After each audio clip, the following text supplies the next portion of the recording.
അന്താരാഷ്ട്ര ചെറുധാന്യ ദിനാചരണത്തിന്റെ ഭാഗമായി വെള്ളിയാകുളം ഗവൺമെന്റ് യു.പി. സ്കൂളിൽ ചെറുധാന്യങ്ങൾ കൊണ്ടുണ്ടാക്കിയ പലഹാരങ്ങളുടെ പ്രദർശനം സംഘടിപ്പിച്ചു.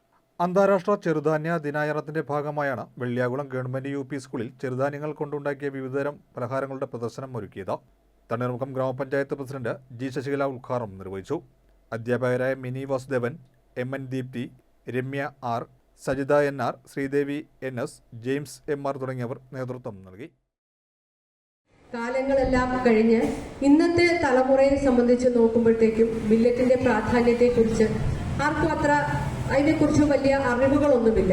മില്ലറ്റ് കൊണ്ട് നമ്മുടെ ശരീരത്തിന് വരുന്ന മാറ്റങ്ങൾ അല്ലെങ്കിൽ ചെറുധാന്യങ്ങളെല്ലാം തന്നെ ഉപയോഗിക്കുമ്പോൾ നമുക്ക് ഉണ്ടാകുന്ന ശരീരത്തിന് ആവശ്യമായ പ്രോട്ടീന്, അതോടൊപ്പം തന്നെ ആവശ്യമായ എല്ലാ ഗുണങ്ങളും കിട്ടുന്നതിനെ കുറിച്ച് ഇന്നത്തെ തലമുറയ്ക്ക് അറിയത്തില്ല. അതിന്റെ ഭവിഷ്യത്ത് ഒരു പരിധിവരെ എല്ലാം തന്നെ നമ്മുടെ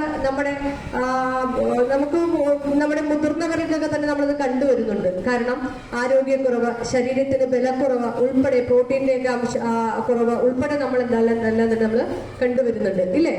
അപ്പം ഈ മില്ലറ്റിനകത്ത് തന്നെയാണെങ്കിൽ ഇപ്പൊ നമ്മളറിയാം, കൊച്ചു കുട്ടികളൊക്കെ തന്നെ ജനിച്ചു വരുമ്പോഴത്തേക്കും, ജനിക്കുന്ന കുട്ടികൾക്ക് 6 മാസമൊക്കെ കഴിയുമ്പോൾ 6 മാസം വരെ നമ്മൾ എന്ത് കൊടുക്കും? കുഞ്ഞുങ്ങൾക്ക് അമ്മയുടെ പാല് കൊടുക്കും, ഇല്ലേ? അതിനുശേഷം 6 മാസത്തിനൊക്കെ ശേഷം നമ്മൾ കുട്ടികൾക്ക് റാഗി ഉൾപ്പെടെ നമ്മൾ കുറുക്കി കൊടുക്കും. എന്തായിട്ട് കൊടുക്കണേ? കുറുക്ക് കൊടുക്കാറുണ്ട്, ഇല്ലേ? റാഗി, അതായത് നമ്മൾ പുല്ല് എന്നൊക്കെ പറയും, അല്ലേ? അത് നമ്മൾ കുഞ്ഞുങ്ങൾക്ക് കുറുക്കി കൊടുക്കുമ്പോഴത്തേക്കും കുഞ്ഞിന് നല്ല ആരോഗ്യവും ബലവും എല്ലാം തന്നെ നമുക്ക് എന്താണ്, നമ്മുടെ കുഞ്ഞു കുട്ടികൾക്കെല്ലാം തന്നെ ലഭിക്കുന്നു.